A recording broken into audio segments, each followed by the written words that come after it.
Thanks for downloading this episode from Teachers Talk Radio. You can find the full schedule and listen back to all our shows at ttradio.org. Enjoy the podcast. Teaching is a rewarding profession, but it comes with its fair share of challenges. That's where ADAPT come in. We're not your typical trade union, but instead a modern, apolitical alternative, offering expert legal, employment and mental health support. Protection without the politics. So what makes ADAPT different? We're always apolitical and independent, specialised solely in supporting individual teachers. Our caseworkers are professionally qualified, ensuring you always get the best advice. Plus, there's 24/7 mental health support. Whether it's a simple contract check or handling serious allegations, ADAPT are here for you. Join the thousands of educators who've chosen ADAPT to protect their careers. Subscribe at adapt.org.uk today. ADAPT, supporting school staff, protecting careers. Good morning and welcome to the Sunday Social, live on Teachers Talk Radio with Anna Hudson. We're just waiting for Anna to join the studio now, which she has done. So we're going to invite her in to speak. And then for the next 90 minutes, you'll be in the wonderful and capable hands of Anna Hudson. Take it away.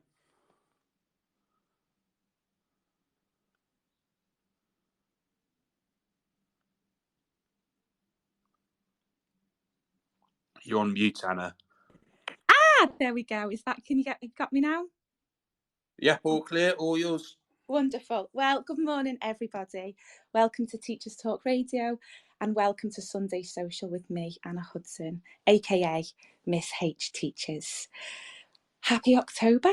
1st of October. We made it through September.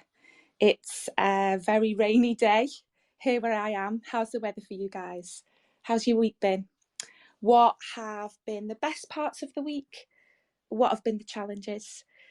We're probably on about week 4 or week 5 for most of us that are listening. So we're getting there. Half term is slowly in sight. And I suppose it's an opportunity today for us to perhaps reflect on the things that have been positive and challenging, particularly in relation to behaviour. That's what today's show is all about. Reflections on behaviour. What are our concerns and how do we address them? I know myself, I found it quite tricky and quite challenging. I think we always do when we come back in September. That first autumn half term can be quite challenging. And we've got different cohorts, we've got our own lived experiences. The children have got their experiences because obviously they've been off for the summer, different routines, different expectations. We come back fresh, full of positivity, ready to go. And sometimes we have to face some quite difficult situations. So hopefully in today's show, that's what we're going to be talking about. That's what we're going to be focusing on. What are the challenges in behaviour at the moment? What can we do to address them? How do we move forward positively to make sure that our next half term is even more productive than this one? What are the things that need to change and how do we change them? Now, obviously today, just before we get started, it's really important for all my listeners to do that mental health check-in. We are going to be talking about some challenging things and behaviour is one of them, and it is a trigger for some listeners. So please just be mindful, take care of yourself, take care of your own well-being because that's super important. If you would like to contribute today, please just put that little request in because we would love to hear your thoughts, your opinions, what's working for you, what's not. Hopefully, I'm going to be joined by some very special guests today. Steve Towler, who is a specialist teacher and particularly focuses on behaviour, SEND, SEMH. Also Pip Parl, who I had the pleasure of working with, but also who I had the pleasure of interviewing last week, who's safeguarding, and we might have a little discussion around that as well in terms of what the challenges of behaviour have on safeguarding and attendance. Thank you to everybody that's listening so far. It's lovely to see you all. And let's deep dive into this. Let's get started. So what are our concerns? How are our experiences within school and our classrooms impacting ourselves, our own mental health as teachers, as educators? How are they impacting the children who are displaying challenging behaviours? How is behaviour impacting other learners who are in the classroom? We've got some really, really interesting statistics around behaviour. Some that I think lots of us will relate to, some that I found quite shocking myself. There was a well-recognised teacher questionnaire. They published their one of their surveys this week. The question was, do you feel that you spend too much time on? And then it listed a variety of options. 43% of teachers said behaviour management in and out of the classroom was what took up their most amount of time. 43%, that's nearly half. To put that into context, 23% said it was marking.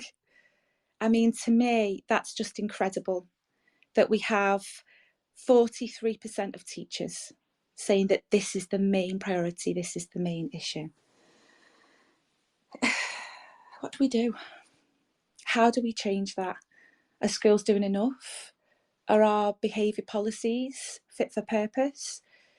Do we feel that the onus should be put on schools? Do we need to involve parents and carers more in addressing behavioural issues in school? There's a lot to think about. The National Behaviour Survey report, which came out in June from the government, presented their findings for 2021 and 22. 41% of pupils said that they felt safe every day. Only 41%, less than half. 90% of school leaders said that behaviour was good or very good. But that versus 64% of teachers. So we've got 90% of school leaders saying it's good or very good, but only 64% who are in the classroom agreeing with that. And we've got 62% of school leaders and teachers reported that misbehaviour disrupted teaching. I mean, we are educators, we are in the classroom doing our best to impart knowledge, life skills, creating inclusivity, diversity, and yet we're all saying there's an issue here. Interesting stuff. Now, one of the things that I found really challenging was that the report said that for every 30 minutes of teaching, 6.3 minutes were lost to behaviour. 69% of teachers said it was 1 to 10 minutes per 30 minutes of teaching. So nearly a third of the lesson is taken up with managing behaviour. That is an incredible amount of lost learning. What do you think, listeners? Is this something you're facing yourself? How are you managing that in the classroom? Are you finding that this half term there's more issues with behaviour than ever before? Or have you got tried and tested strategies that are working for you? 60% of school leaders and teachers reported that pupils' misbehaviour had had a negative impact on their health and well-being. Are you finding that? Is behaviour an issue for you in your classroom? And what are the expectations from your SLT team? Are they expecting you to manage it independently? Are they offering support? Do you have a tiered approach? And what does that look like? I would absolutely love to hear from you. So please, on the left-hand side, click on your mic if you'd like to contribute, or please just follow us and just drop a little message because we'd love to hear your input. Okay. One of the things I think from this report that struck me as well is that there's up to 6 weeks of learning time that may have been lost through behaviour last year. 6 weeks, same as the summer holidays. It's an awful lot of time. How do we navigate this? What do we do? What strategies are going to work and what strategies aren't working? Do we need to be real about this? Do we need a different approach in schools? Is there a way to move forward to unify children and teachers together? Do we need to put more onus on our school councils? Do we need to encourage our children to offer that peer mentoring to each other? Would that work? That co-coaching style of saying, let's hold each other accountable? I don't know. I'd love to hear your thoughts. So, very interestingly as well, the NGA for schools and trusts produced their annual survey. And for the first time, the top 3 challenges cited included behaviour and exclusions. And the most common reason for permanent exclusions in 2021 and 22 was persistent disruptive behaviour. I mean, that's incredible, isn't it? The most common reason. I don't think there's anyone sitting here that's saying that behaviour isn't an issue. But what's changed? It feels like post-COVID, there have been a lot more challenges, a lot more difficulties. What are you experiencing in the classroom? Is it harder? For those that have had a lot of experience, who maybe are really established teachers, how do we support our trainees and ECTs? We know that behaviour can be challenging at times, but we're clearly seeing a marked change. Now, I know that this is a really difficult subject to tackle, and I know there's been lots of talk on social media about behaviour. I know there's a lot of teachers, a lot of educators reaching out, and we are doing our best to support each other. But are schools as a whole doing enough? Is the government doing enough? Do we think there needs to be more? Does there need to be more support? Does there need to be more services involved? I'd be really interested in hearing your thoughts today. And thank you to everybody that's listening so far. It's lovely to have you all. Now, before we move on, I think it's really important that we have a chat with some of our listeners. So we've got Pip, lovely to see you here. We've got Kat, we've got Dale, Ahmed, Lucy, Tom's here. We've got Dawn. Fantastic, lovely to see you all.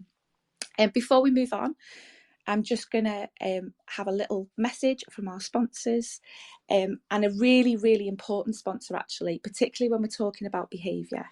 So, teaching is a rewarding profession, but it comes with its fair share of challenges. That's where EDAP come in.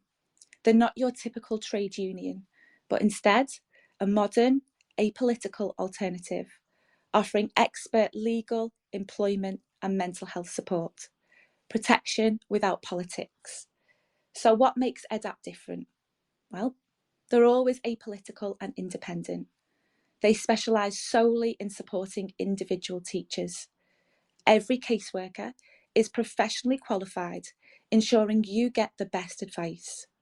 Plus, there's 24/7 mental health support. Whether it's a simple contract check or handling serious allegations, EDAPT are there for you.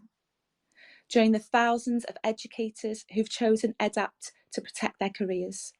Subscribe at edapt.org.uk today. EDAPT, supporting school staff, protecting careers. And there's something special for Teacher Talk Radio listeners during September. Use the codes TTR Annual or TTR Monthly and you'll receive a 10% discount on subscription. With EDAPT, you could save over £80 compared to an equivalent union membership. Super important advice there. I think it's really important when we face challenges around behaviour for staff to get that support from a union. I can't recommend being in a union enough. I think there's not just in terms of the advice that they can offer, but also things like CPD and also that network of being able to reach out and get support from others. So something really important to think about there, and thank you very much to EDAPT for their support. So obviously, you know, there's been a lot of talk on behaviour on social media, particularly this week. There's been some really, really interesting tweets from people when I put it out there that, you know, we were going to look at behaviour, that we were going to think about the challenges and reflect on what we could do. Some of the tweets and the responses that I received were really, really interesting. Some were really, really positive. talking about strategies that they use in school, how they best support their pupils, but also some really difficult ones actually. Babushka said 18 years teaching and it's really hard going sometimes. It's disgusting at times. I'm thinking of going into private school.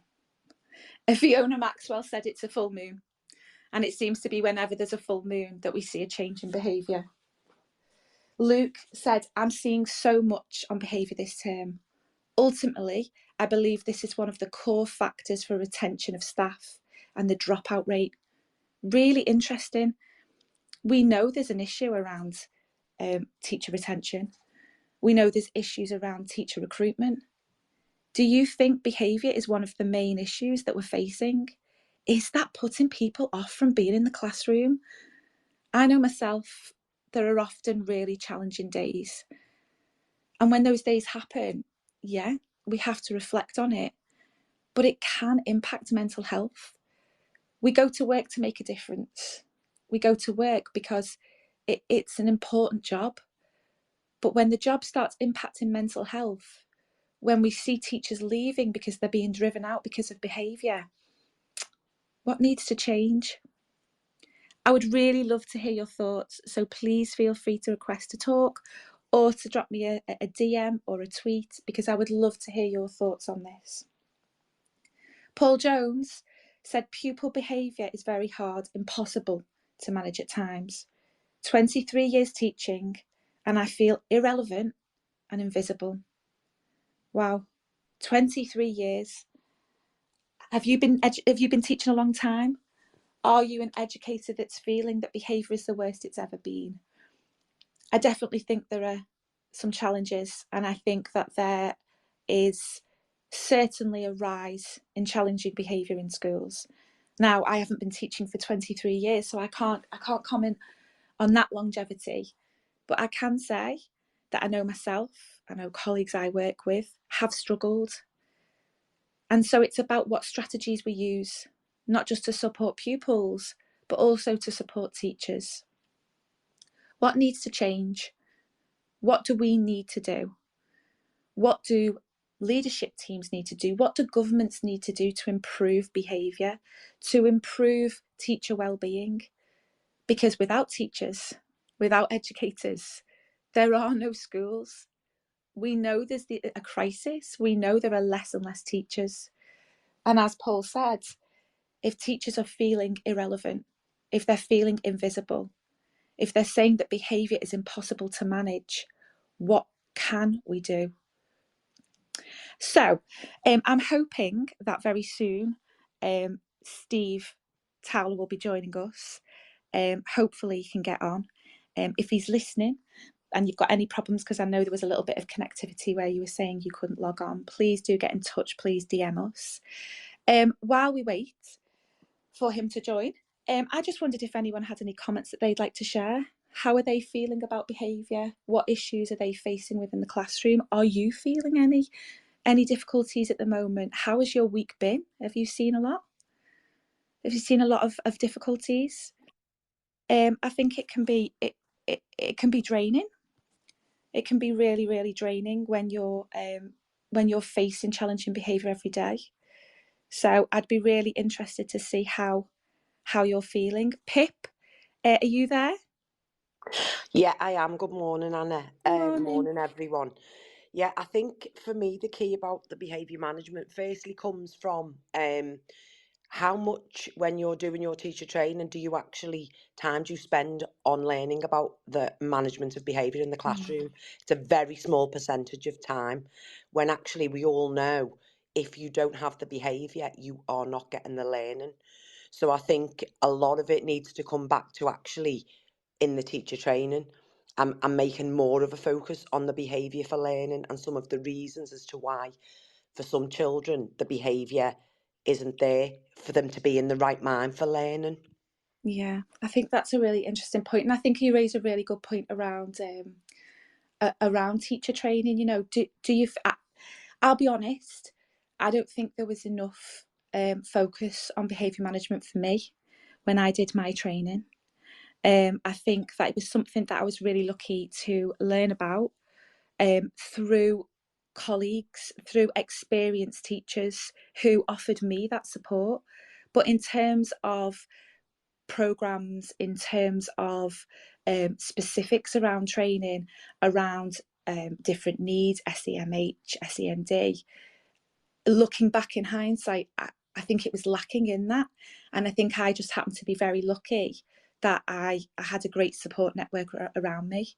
I'd be really interested to know how other people have found that. Was their teacher training adequate? Do they feel like they had enough support? What about our trainees and ECTs? If we're saying that behaviour is more challenging than ever before, is there enough programming supporting ECTs and trainees around behaviour management and classroom management? Interestingly, there was a statistic that said 1/3 of NASWIT union members reported experiencing violence or physical abuse from pupils in the last 12 months. 1/3. 90% experience verbal abuse. Are our trainees and ECTs equipped to manage that? Do they get enough support if classroom behaviour is difficult and challenging? Even for the most experienced of teachers, 90% are experiencing verbal abuse. I mean, how do we deal with that? Are we putting enough strategies in place? Is there enough of a tiered response? And with the cuts and the budget cuts that schools are facing, is there enough pastoral care? That's one of the things I think I'm really passionate about, is there a tiered response? How does pastoral care fit in to our strategies, to our approach? I know in my provision, we do have a really clear behaviour management policy, and it is very much tiered, and it is geared towards that pastoral, but that's a real luxury. Not all schools have that. And I think Pip's right, you know, as a whole, not even just trainees and ECTs, is there enough CPD to manage that, to support teachers in developing their practice, in understanding SEMH needs?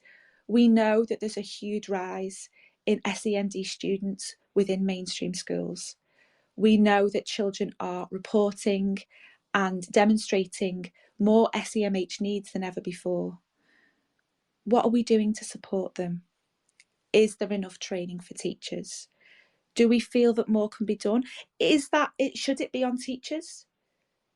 Or does the system need to change? Do we need to offer better packages, better support? Do schools need more money to be able to address behaviour? Is there a correlation between budget cuts and the rise in behaviour? I know that one person DM'd me about behaviour hubs, which are really, really interesting, because they're offering the opportunity for schools to work together, to get that co-coaching, to get that support, and it's based in area. So that means that obviously there's more support with the cohorts, which I think is really important, because community does affect people's behaviour. I think that challenges within the community, challenges within our pupils' families can impact behaviour. So if behaviour hubs were introduced across the country, and they are rolling out in some areas, do we think that's a good thing? Is it productive to be able to reach out to other colleagues and share good best practice and good strategies that work? Or is that more time that teachers have to be taken away from the planning and the teaching and given more responsibility? Obviously, it's our duty and our responsibility to manage a classroom effectively, but is there too much emphasis on it being the teacher's problem when there's issues within the classroom? Or does it need to be a more holistic approach with leadership and teachers working together with pupils, with parents and carers, to offer that 360 support? Now, I can see that Steve says he's here, but he doesn't seem to be able to log on. So hopefully we can rectify that, and hopefully he will join us very soon. Practical. Anna, can I just, sorry Yeah. to interrupt, can I just say another thing for me about behaviour management, Mhm. as it is called, is your policy. Yeah. The policy should be written and every member of staff should be included in that. You've got to own that policy. You've got to believe in it. It can't be something that's written by an SLT team and then everyone else is told to abide and follow it. You have to have ownership of that. You have to believe that your behaviour management, or is it modification policy? Because if we're just managing behaviour, are we really showing the pupils how they should be behaving if we're just managing it? And I do think at the moment, from obviously all the data and all of, not just nationally, but kind of worldwide, the issues of behaviour post-COVID, I think we are just managing the behaviour.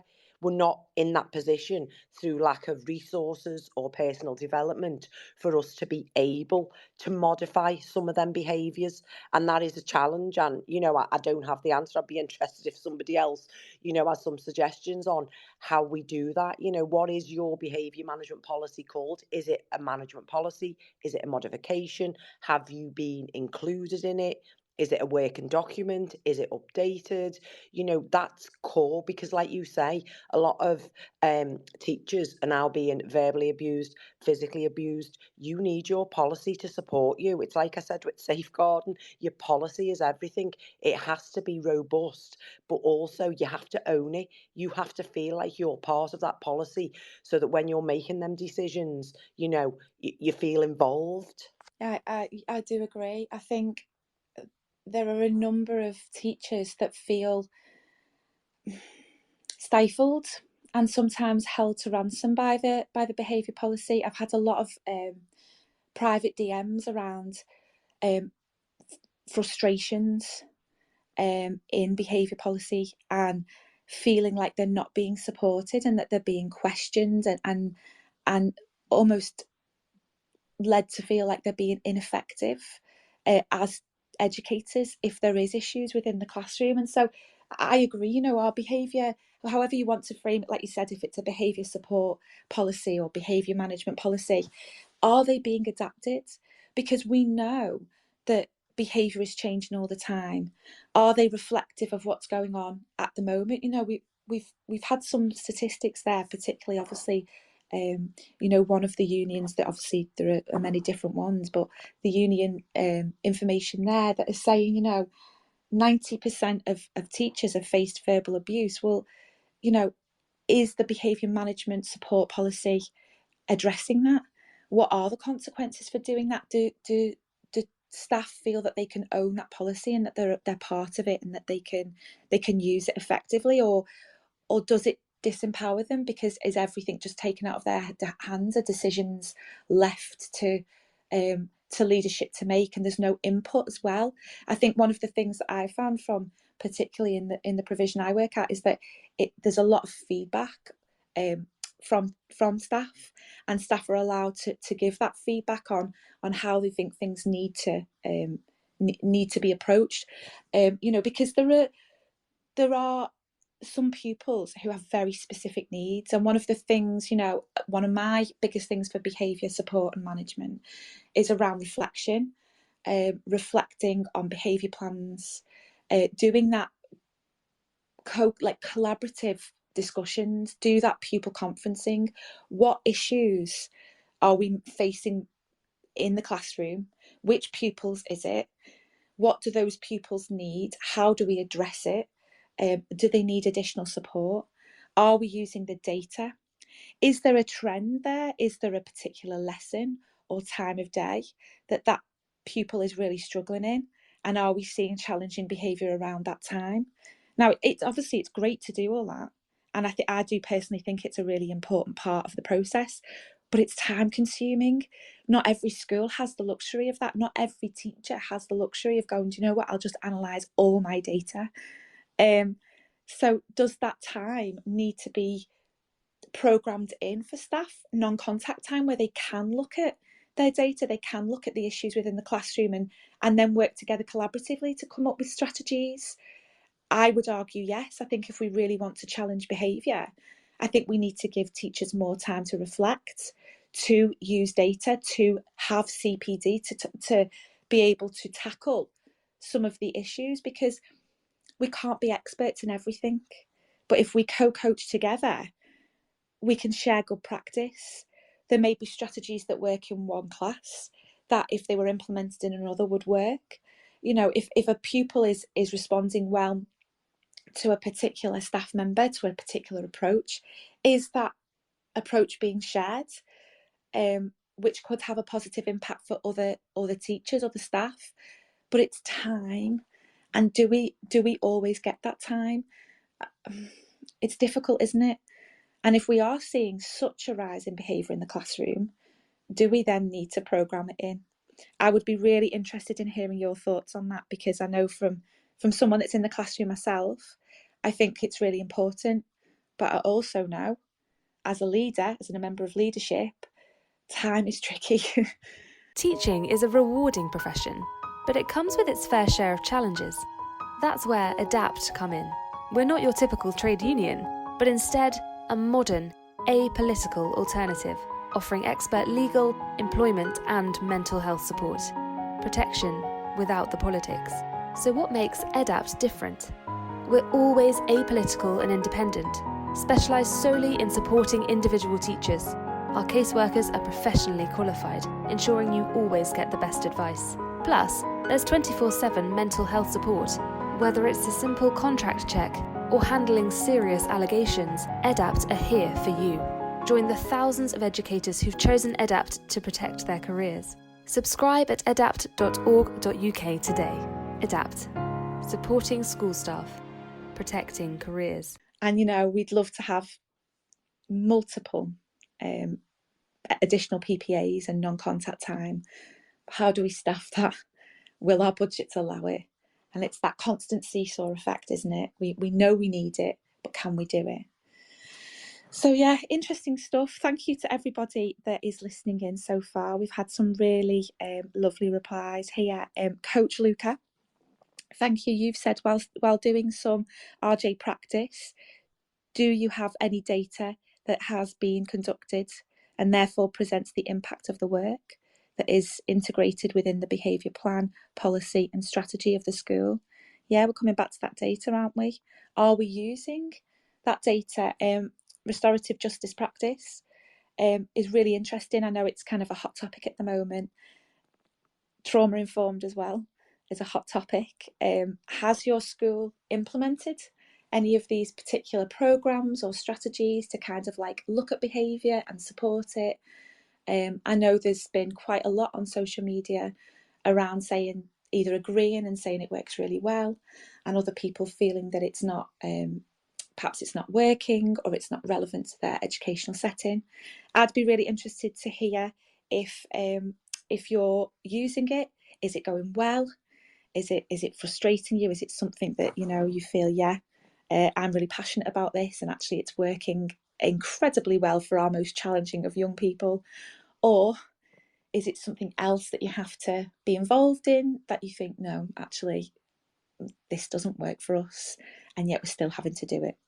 So please do get in touch, please message, please feel free to jump on as a speaker. I'd love to hear from you. I'm hoping that Steve will join us soon. As I say, I can see that at one point he was trying to get on. Hopefully he's been able to DM the team and we can get that sorted for him. One of the things I wanted to ask today to Anna, I've had nothing from him, so if he hasn't DM'd us, he needs to. Yeah, please do if you're listening along. I can see that there's a message on here saying he's here. So I'm hoping he can DM and then join, because it would be great to hear from him. One of the questions I wanted to ask our listeners was if anyone had had any personal experience of challenging behaviours, perhaps themselves as a pupil. Do you reflect as a teacher now on your behaviour within the classroom? I know I certainly do. Obviously, I went to school a long time ago, But I know myself that there were things that perhaps I did in the classroom that and how I managed things like anxiety and demands within the classroom. Do I think that's different to the way pupils present now? Yeah, absolutely. But I know myself that I struggled quite a lot with anxiety and around the demands of being kind of like asked questions. And sometimes I wonder, perhaps if there'd been a different approach, would I have behaved any differently? I don't know the answer to that. But I do know that one of the things that I'm passionate about is supporting young people who do have SEMH issues. It's why I currently work in alternative provision. And I know that some of the strategies that we use around working with our young people are something that, you know, can be used across mainstreams. Things like having that pupil conferencing with colleagues, really important, but also having that conferencing with the pupils themselves on a one-to-one basis. Now, again, that's incredibly time consuming if you've got a class of 30, but that's where I think our leadership and our pastoral teams need to step in. Can they be working with those young people? Are there strategies that they can identify? Are we offering a robust enough pastoral package? Do we know our pupils and why they're behaving the way they are? You know, I think we're very lucky in alternative provision. We get to know our families and our pupils very well because we've got the luxury of different class sizes. But if we see challenging behaviour, do we know what's going on at home for our young people? Do we know what they're doing in the community? Do we know the challenges and the barriers that they're facing? And if we put that pastoral support in, one-to-one meetings, opportunities for check-ins, positive behaviour plans where we're talking about young people and saying, okay, if I feel like this is what I'm going to do. If I feel like that, this is what I'm going to do. I'm going to focus on not disrupting learning. Instead, I'll take 5 minutes out, or I'll use a fidget toy, or, you know, I'll do some deep breathing. Are those plans in place for those children? Are we using that information about what's going on in school as well as at home? Are we using that? And is there time to do that? Again, it is difficult because for our mainstream colleagues, we have, and I'm thinking about primary and secondary, we have big classes, we have big cohorts, and within those cohorts, there are lots of challenging behaviours. Do we simply have time to go through every single child and give that deep-rooted pastoral support? Are we able to do that, or does your behaviour management and support policy have that tiered approach where it gets passed on to the next person and the next person, and then is that fed back? Are we communicating to each other enough about the situations? I know I had one DM from a listener who said that sometimes there can be issues that go on in the classroom, that pupil leaves, there can be pastoral work done, or there can be work done with the head of year or head of behaviour, but the information, the resolution to that issue isn't filtered down to them. So all they're seeing is disruptive behaviour, disruption to learning, pupil leaves, and there'll be some kind of consequence on one of their systems. But the actual reasoning behind it, the actual digging deep and finding out what's going on, that information's not shared. And if we're not sharing that information, how do we best approach those pupils? Because surely that's not best practice. Are we doing enough to log behaviours and to look for those trends and analyse that? Are we doing enough to share information? I'd be really interested in hearing from you. So if you feel that, you know, you've got something you'd like to share, whether that be a personal experience, whether that be a strategy that's really, really working for you or for your school, please do get in touch, because as I say, I think it's really, really important that we do hear from you. So before we continue, really important message from our fantastic sponsors.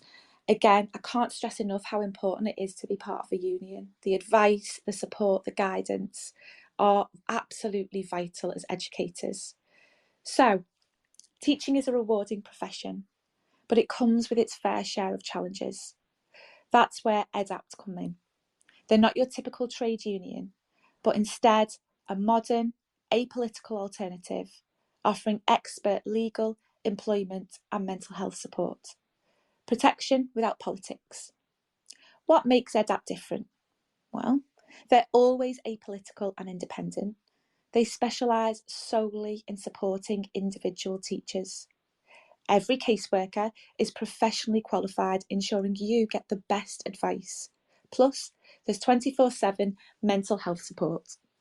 Whether it's a simple contract check or handling serious allegations, EDAPT are there for you. Join the thousands of educators who've chosen EDAPT to protect their careers. Subscribe at edapt.org.uk today. EDAPT, supporting school staff, protecting careers. And there's something special for Teacher Talk Radio listeners.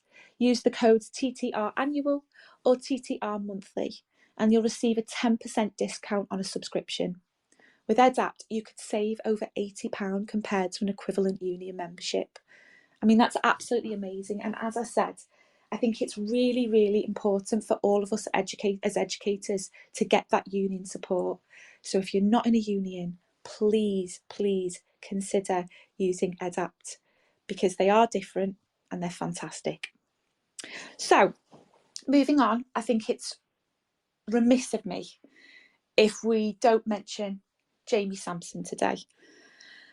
Obviously, there's been a lot of talk on social media this week, because for anybody that doesn't know, Jamie Sampson was the maths teacher who was shockingly attacked at school, stabbed, quite seriously injured.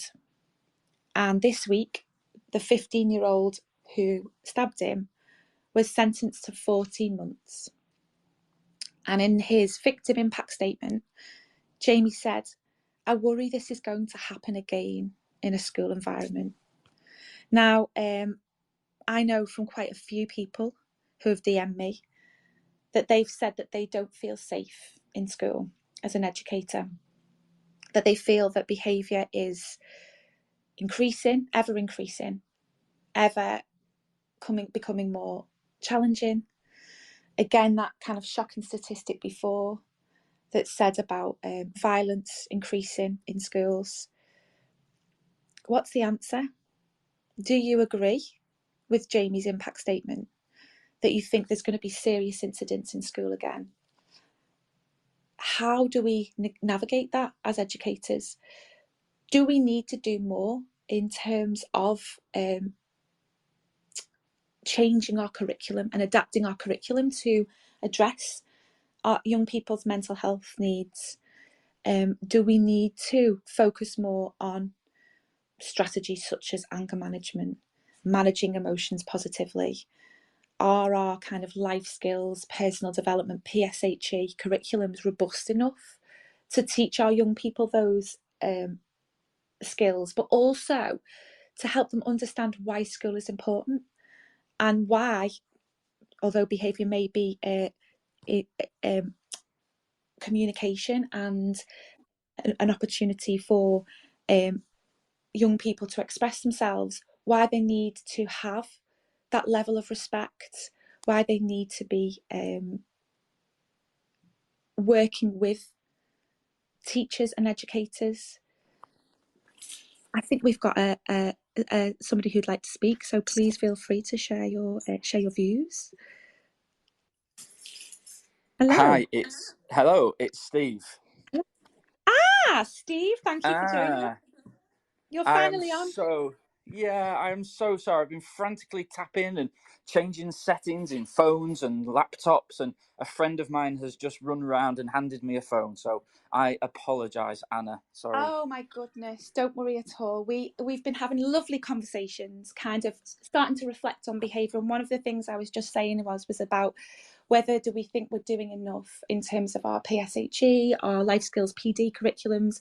Are we working enough on mental health and support so that our young people realise the importance of the classroom environment, that they have the strategies to manage their mental health, and that they work with us on their behaviour? Because although behaviour is a form of communication, as we may agree or disagree with that, there's been quite a lot of controversy this week, we need our classrooms to be a safe environment, and we need our young people to manage their emotions positively so that we are creating positive and safe learning environments. And you know, we do have a lot of issues around SEMH now, and we know that. But how do we work collaboratively together to ensure that our young people have this have the skills needed to navigate the classroom positively? Because the reality is, in all walks of life, in jobs, employment, education, training, in life itself, we have to be able to communicate our emotions positively. We need to be able to learn those life skills like listening, like working collaboratively, like responding to demands, which, you know, the demands of the classroom are setting our young people up for the demands of life. Now, that said, not everybody can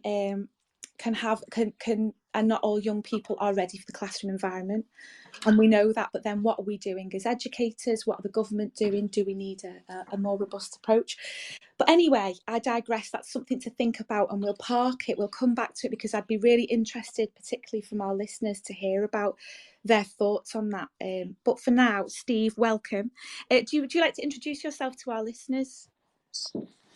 Hi, yeah, morning everybody. I have been listening from the very beginning, and I've also heard other contributions from other speakers. So I have been listening to you, Anna, as you've been going along, just haven't been able to join myself. So yes, my name's Steve Towler.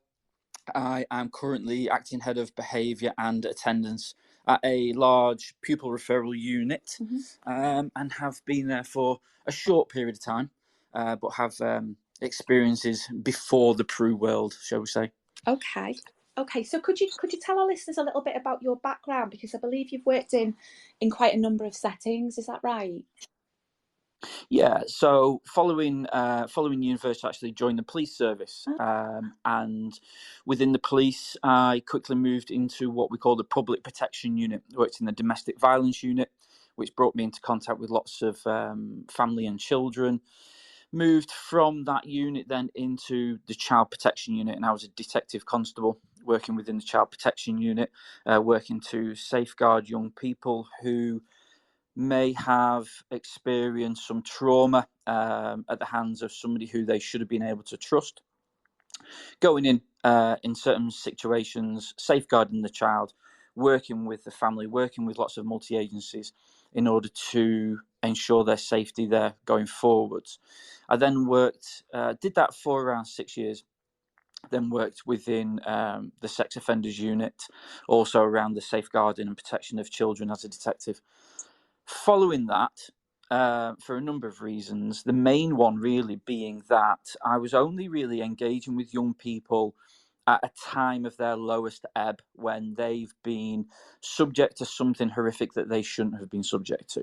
And I'd be involved in that child, that young person's and that family's life for a period of months.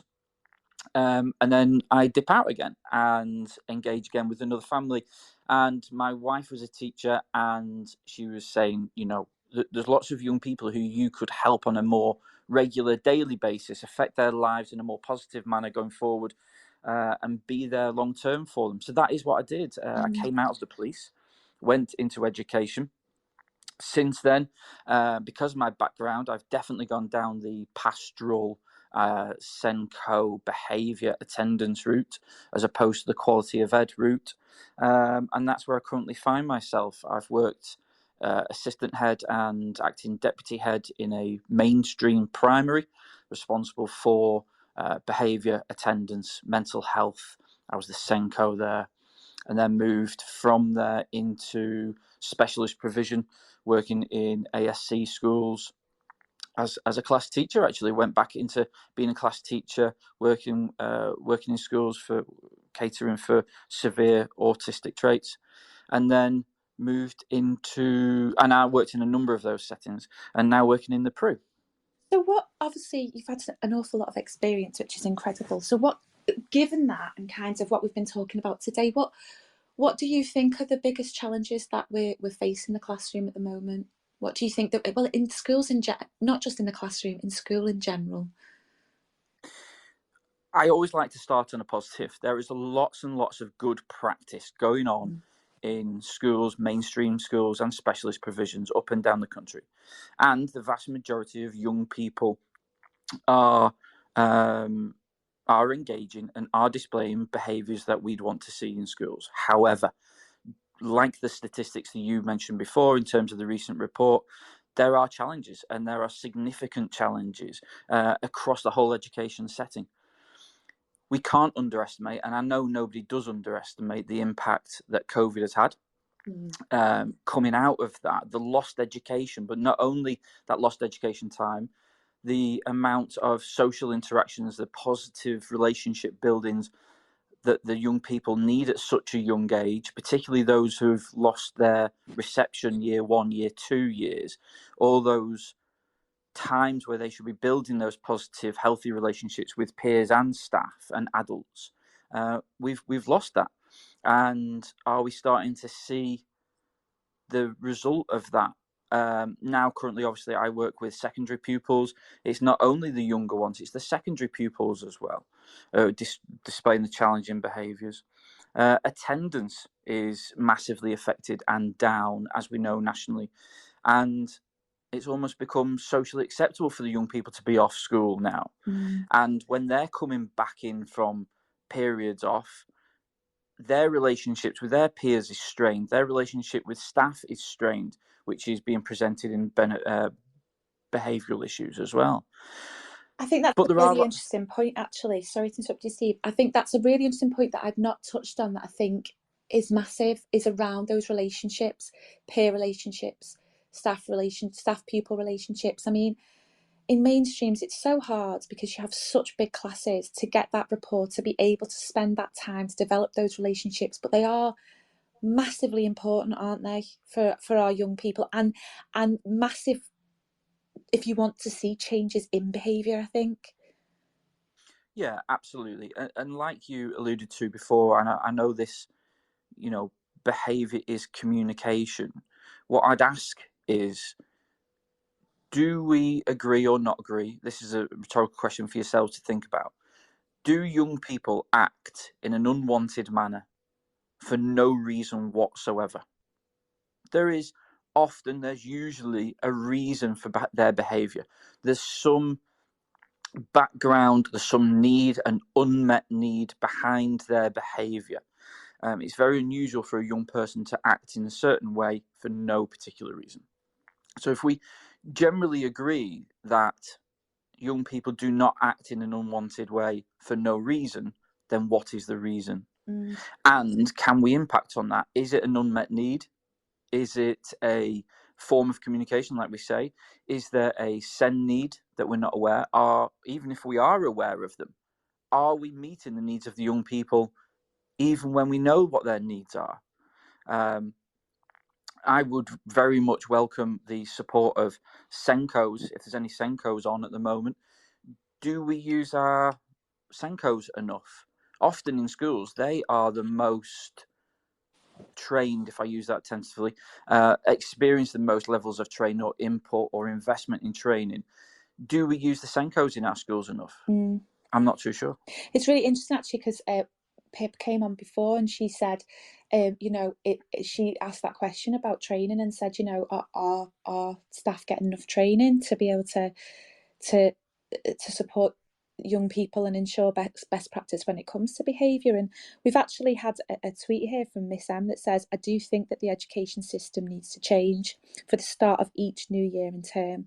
I think schools need to put an emphasis on prepping pupils for learning, developing their communication and interaction skills, as well as social skills before we think about lessons. And I kind of alluded to it a little bit before. Respect in the classroom is key. All teachers deserve to feel safe. All educators do. All pupils deserve to feel safe. We know that behaviour is an issue.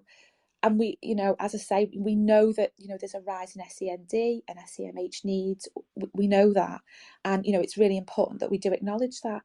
But at the same time, we're not preparing our young people for life if we're not supporting them in realising that disruptive behaviour and challenging behaviours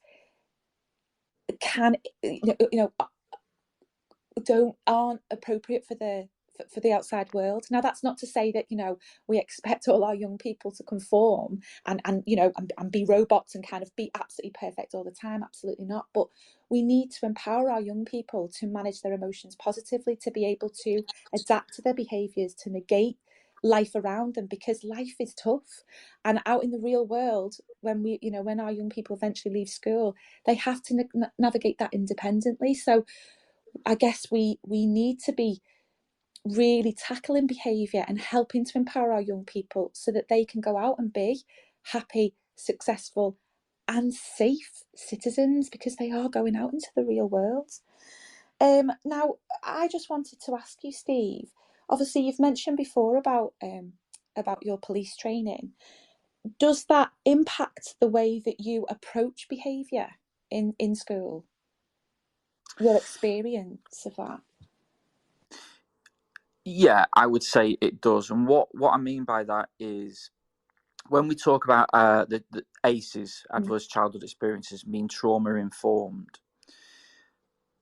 I've spent a lot of time in the homes and within the family communities of these young people before even thinking about coming into education. And when we talk in schools about the ACEs, when we talk about the family units and the misuse of substances and the violence and the sexual offending against children and the neglect and all these things that impact on the young person going through life, I've experienced it and been within it, within the home, within the communities and within the home addresses of these young people, and I've seen it firsthand. And I do take that into situations with me when I'm in schools, and I do try, and I've been there as a class teacher and as a school leader where it is frustrating, but I do see through the behaviour, see beyond the presentation of that young person in front of you, see through that and think about why or what the possible reasons that those behaviours are being manifested in that classroom, on that playground, on those corridors. And I do take that police experience of protecting those young people in the home addresses into schools, and I do have first-hand experience of those ACEs. Yeah, I think, well, I mean, how can it not impact the approach? And I think, you know, obviously, like you said, you take that with you, and you know, it does change the way you approach behaviour. But what about for our kind of our classroom teachers, our classroom educators?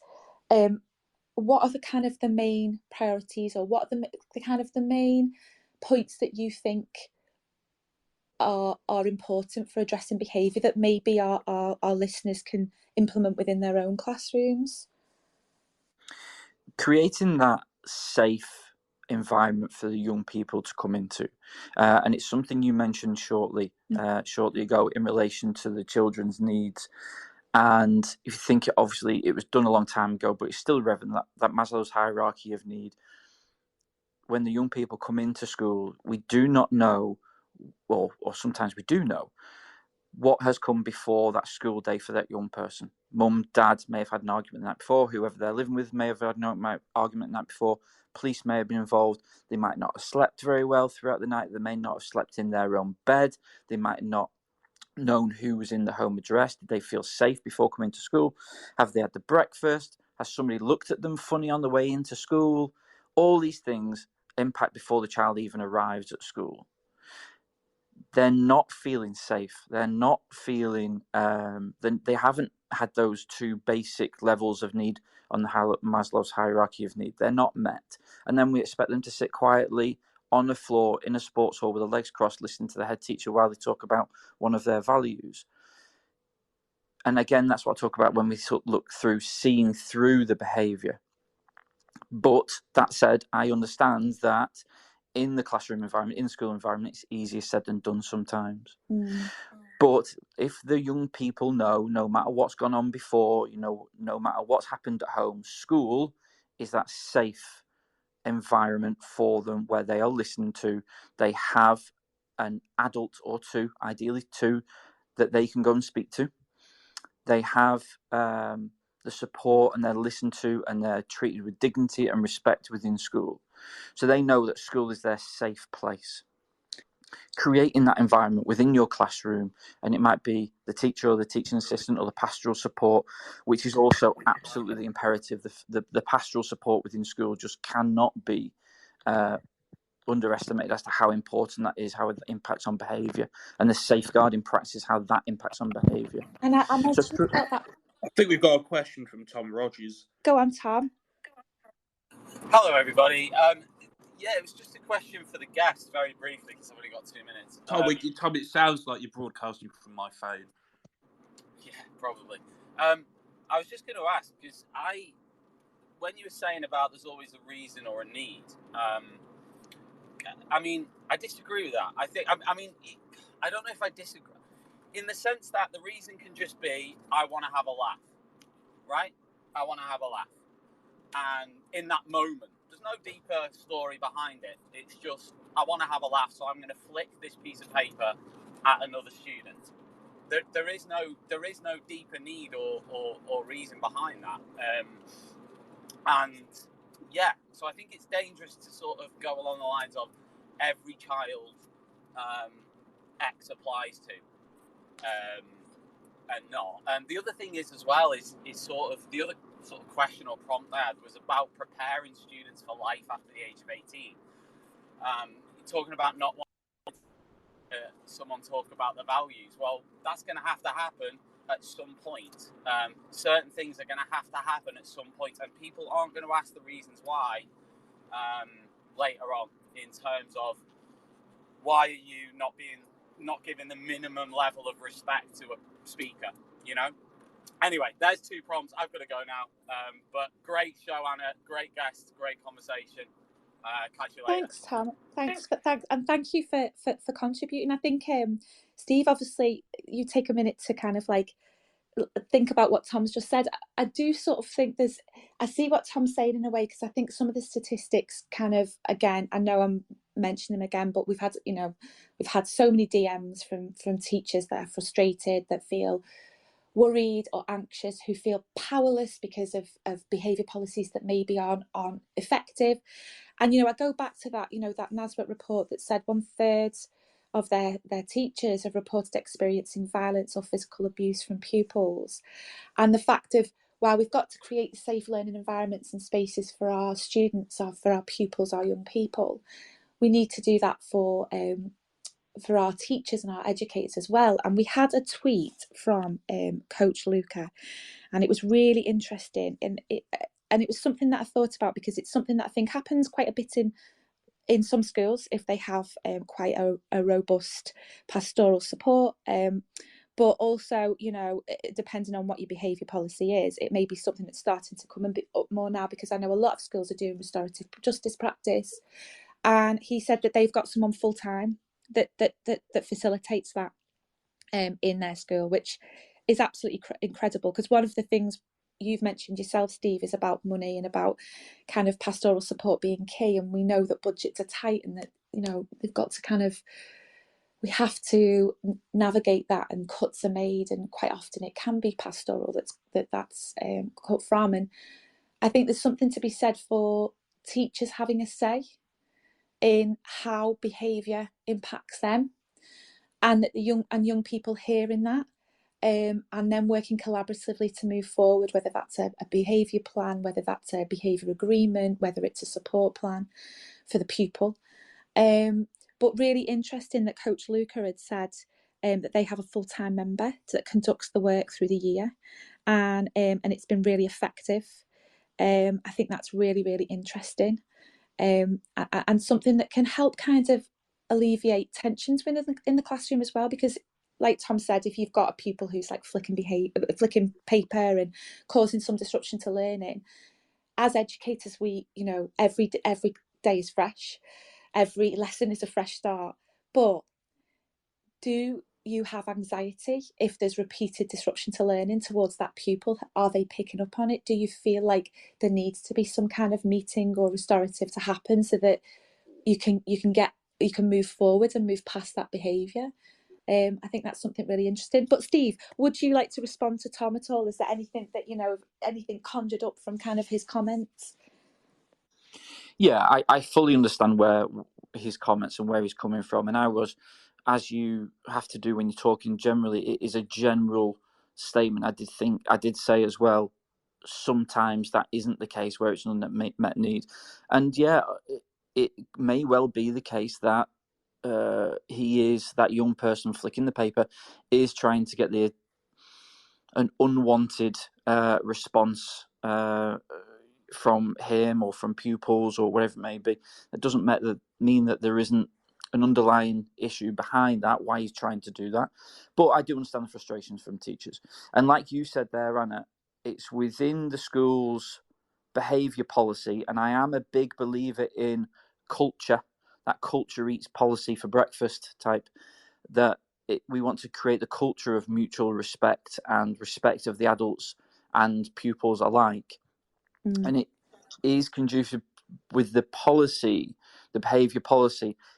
Like Pip said before, it does need to be a working document almost. It's a done with, not a done to, where the staff are consulted, the young people are consulted as well. And it's consistent and fairly used across the school by school leaders.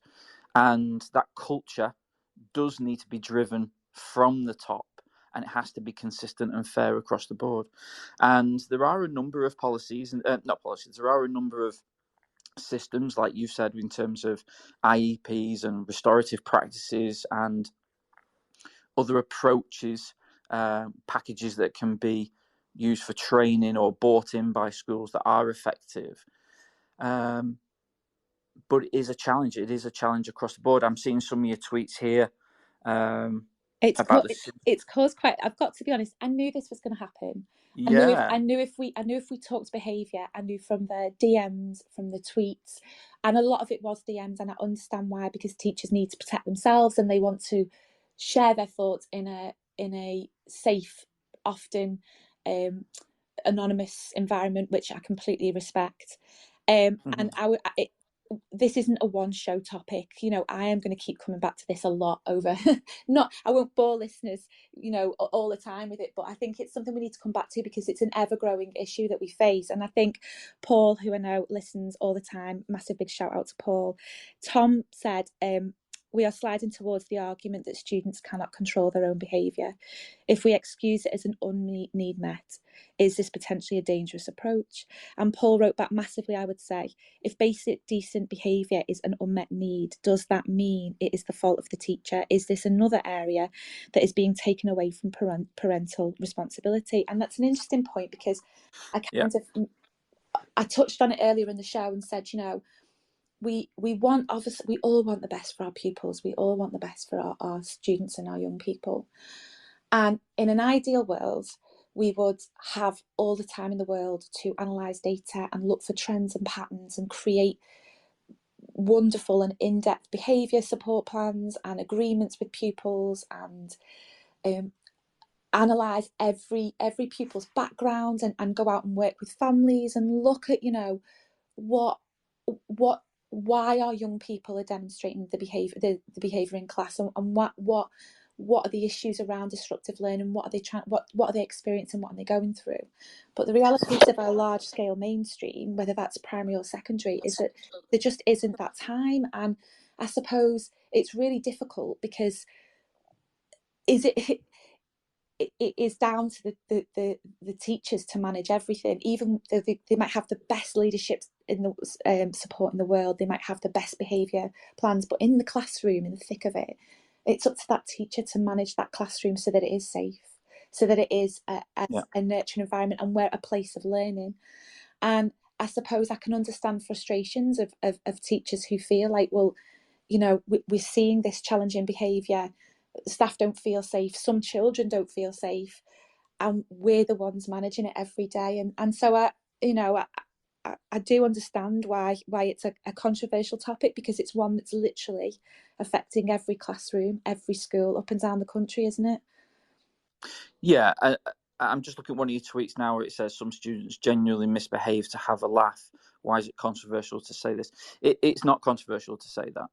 That is the case, and that's where your behaviour policy needs to be robust and consistent across your setting, and the behaviour policy within that, as well as having acknowledgement to the needs of the young people and making reasonable adjustments, which we all know we have to do, and as well as celebrating and rewarding positive behaviour. There has to be that system within your school that is strong enough to challenge unwanted behaviour and challenge it effectively with the support of your SLT, with support of parents and other agencies potentially. It's not controversial to say that some people do display unwanted behaviours just because they want to. That is also part of it. And that is part of classroom management, school management, to challenge that and challenge it effectively, to show other young people that we have a standard within our school. It is the leader's responsibility within the school to set what that standard is, to make sure that all staff members in school are on the bus, as Jim Collins would say, facing the right direction, right people in the right jobs, that the behaviour within that school, everyone knows what is accepted and what isn't. And if young people are displaying unwanted behaviours, then it's challenged appropriately, and sanctions are in place to deal with that as well. I think that's really important. I'm going to ask you a bit of a question, a tough question here, and I'm going to give you a couple of minutes to think about it. I think you've really eloquently put that we are, we're facing tough times as educators around behaviour. Our young people are facing tough times as well. So what are your 3 non-negotiables then? If we're looking, it's the so what, isn't it? So we know we've got this issue. We know that it's affecting young people and educators. So what are your 3 non-negotiables for moving forward positively with behaviour management, behaviour support? And while you're thinking, I'm just going to read an advert from our lovely sponsors, because as I said before, super important that you're in a union. And luckily with EDAPT, you can have that fantastic support. Teaching is a rewarding profession, but it comes with its fair share of challenges, and I think we've definitely been talking about some of those today. That's where EDAPT come in. They're not your typical trade union, but instead a modern, apolitical alternative, offering expert legal, employment and mental health support, protection without politics. So what makes EDAPT different? Well, they're always apolitical and independent. They specialise solely in supporting individual teachers. Every caseworker is professionally qualified, ensuring you get the best possible advice. Plus, there's 24/7 mental health support. So whether it's a simple contract check or handling serious allegations, EDAPT are there for you. Join the thousands of educators who've chosen EDAPT to protect their careers. Subscribe at edapt.org.uk today. EDAPT, supporting school staff, protecting careers. And here's something special for Teachers Talk Radio listeners. Use the codes TTR Annual or TTR Monthly and you'll receive a 10% discount on a subscription. With EDAPT, you could save over £80 compared to the equivalent union membership. So I cannot stress it enough. I will go on about it until I'm blue in the face. If you are not in a union, please join one. Super important for collaboration. You know, we're facing a lot of issues, aren't we, as educators? The fantastic thing about a union is that you're not alone, and EDAPT are really there to support you. So please consider joining. Right, Steve. Oh dear. Three negotiables. 3 non-negotiables, sorry. 3 non-negotiables. Yeah. I think, come on, let's get to it. Let's start from the pupil's point of view. Our expectations of pupils, what we expect them, or what our requirements are of them when in our education setting. So I think it's going to be is it too widely spread? Or is it too general to say we demand respect? Respect from a young person, a pupil in our schools, to respect each other as peers, to respect their environment, to respect us as adults and educators in school. Is that too much to ask? I don't think it is it? Absolutely not. But how they display that and our expectations of what we think respect is can be different between different environments and contextualize. I work in a PRU, there's mainstream primaries and everywhere in between. So respect from young people to adults and between peers, that is also comes under, we need to model that as adults, how we speak to the young people and speak to each other. So a lot of modeling goes around that. You know, we expect the young people to learn science and English and maths. A lot of these young people also need to learn how to communicate with respect to each other and to adults. It's also a learning process to them, because when they're away from us, when they're away from our setting, it's not a given that they experience adults who talk to each other in a nice way, pupils who speak to each other in a nice way. We're also a place of education for that. You mentioned earlier, Anna, is it all on schools' job to do this? This is a society, let's be honest. What we're seeing in schools is a reflection of potentially how young people are acting and feel appropriate to behave in society as well, not just in our classrooms. Other non-negotiables, I'm going to put it back onto schools as well. A culture from SLT down, from all of the adults in school, to understand what is acceptable, what is wanted and what is unwanted to behaviours, and how we deal with that effectively. That culture of positive behaviour enforcement. So when somebody does something that we want them to do, behaviours that we value, our values, displaying our values, we have to reward that, as well as sanctions one's unwanted behaviours as well. So as well as the pupils, there's also an emphasis on the schools to be consistent and fair and model good behaviour as well. And from the pupils' point of view, again, going back to them, it has to be a safe environment. When they're acting in an unsafe manner or behaviours are becoming unsafe, persistent disruption to learning, that is a non-negotiable, because we can't have the learning experience of the young people who are engaging how we want them to. We can't have their learning disrupted for the sake of the few. I think it's really interesting, you know, I mentioned it before, that the most common reason for permanent exclusions in 2021 and 2022 was persistent disruptive behaviour. It does. We've talked before earlier, you know, about the impact of behaviour on the classroom.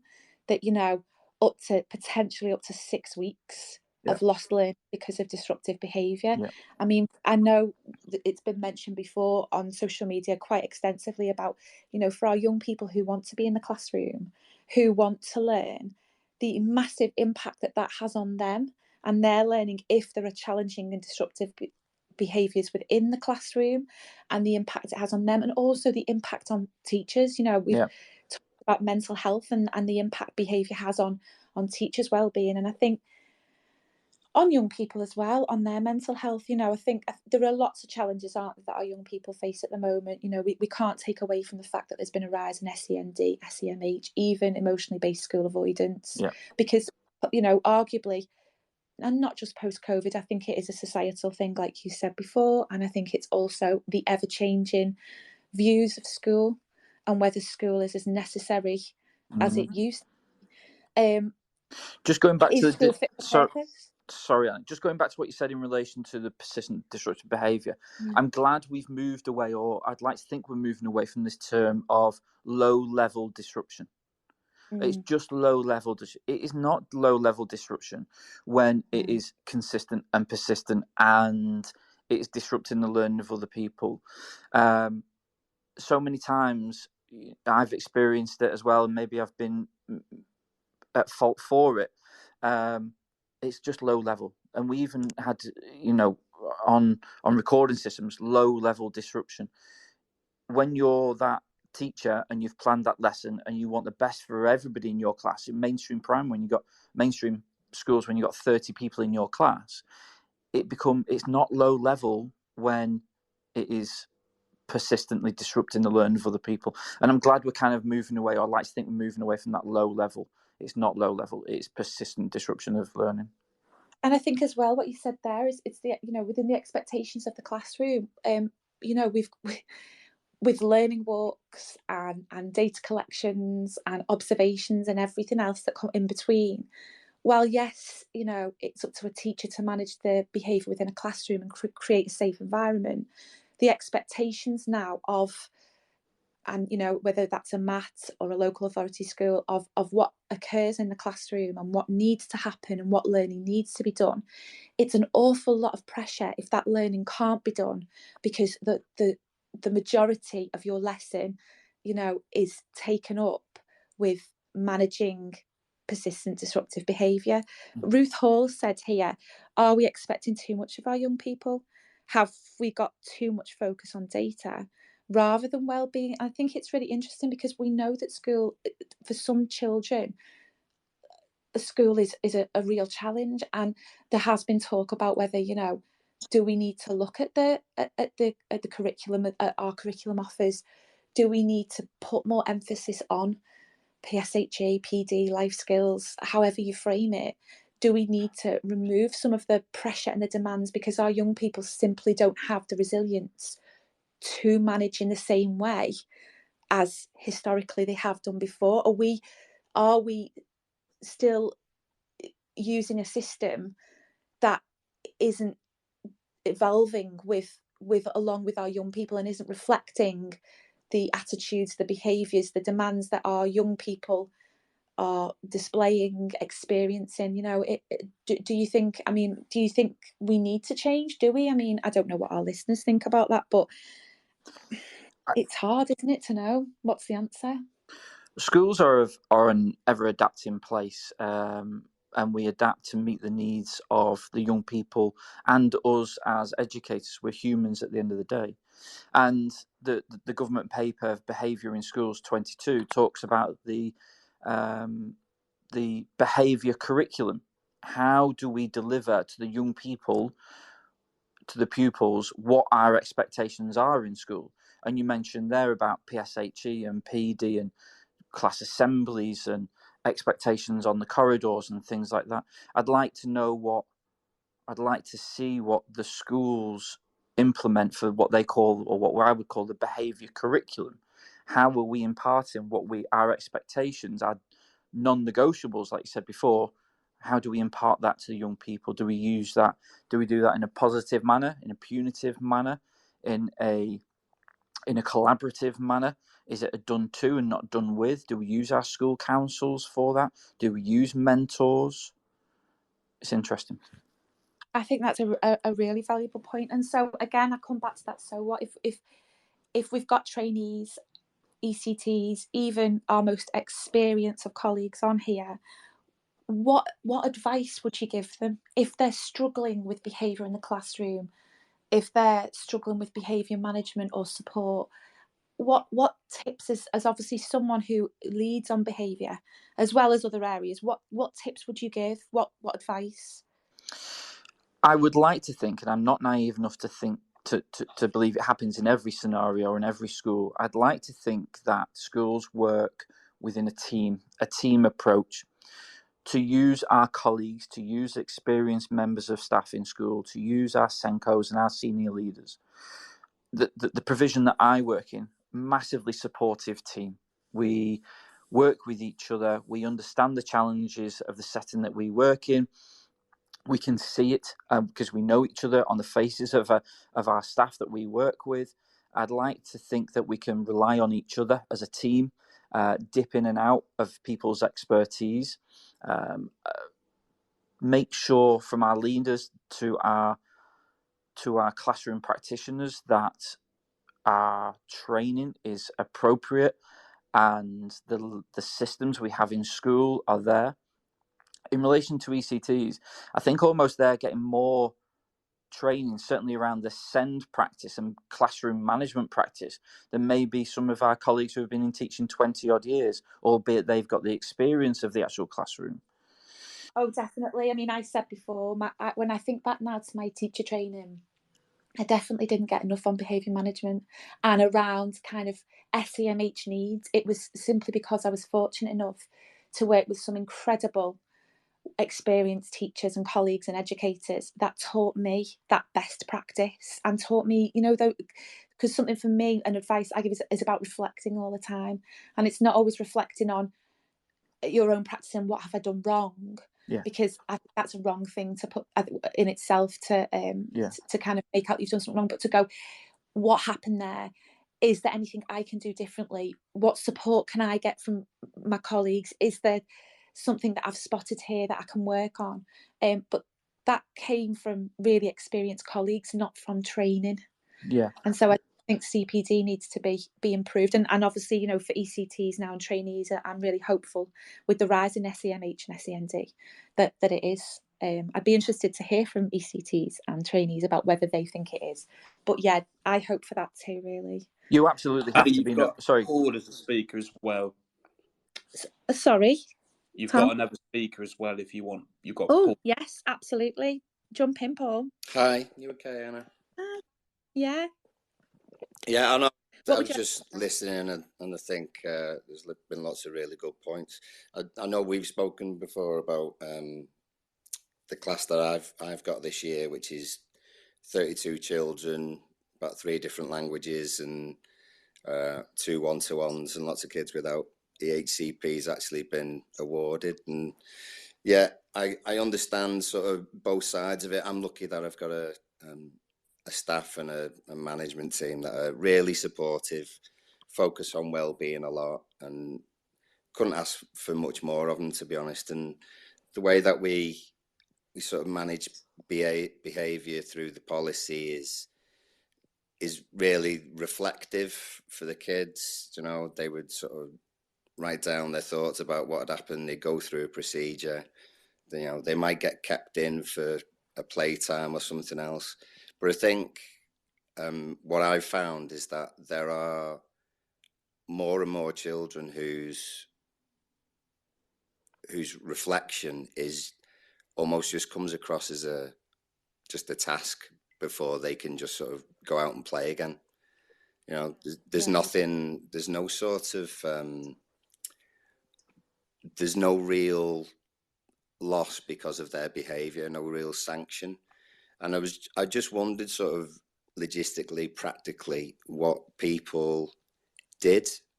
If there is a child who is constantly causing distress to the other kids, if they're, if it's, like we were saying before, low level or not low level behaviour, and that's consistent, what will work in order to change that behaviour?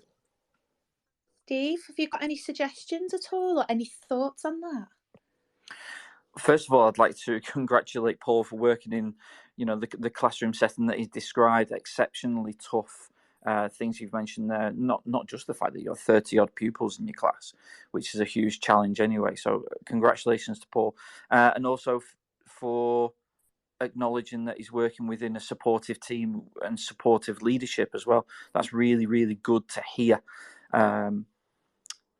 Your restorative practice is I presume what you're talking about when they're kept in, and when you said they've got a procedure to go through. I suppose it's looking at that procedure, whether it is still fit for purpose. What was the intention of that staying in at break time, for example? Is it still fit for purpose? Is it effective? Are there other practices out there that you can use for that restorative practice? Is it done with the other pupil? Do we use social stories and things like that? I think what we can all agree on, there is no one size fits all at all. For what works in one classroom in the same school might not work in the classroom next door as well. So it's very difficult to speak in general terms, isn't it? Yeah, incredibly so. And the children who often come up in this sort of situation repeatedly, they're all sort of linked, because I'd imagine, like many other schools, to be honest, our school is a small one. It's on an estate where, the vast majority of children live really close to the school, so they see each other outside. They interact literally every day, in and out of school. never really sort of going anywhere. It's a really deprived area. There's lots of children who haven't been beyond the end of their close, if you like. So they're constantly in each other's lives without adapting all the time. So it's not unusual for, say, two children to beat each other's throats for a long time. And so when you bring those children together to sort of go through, well, tell me what happened and how did that make you feel and how did it make them feel? And then let's write this down so we can log this as evidence and then we can move forward. It like you say, is it fit for purpose and does it actually make a difference to that child's mentality for when it happens again next time? I think that's such a good point to make as well about community. I think we arguably, I mentioned earlier before about gathering that and about what's going on for that young person at home and in the community, etc. But we also face the challenges, whether you're mainstream, SEND, AP, of the community, what our young people are experiencing in the community and what they're then bringing into school. And I think that's a really valid point as well. As we're doing our very best, but we face a lot of challenges and a lot of resulting behaviours because of challenges in the community.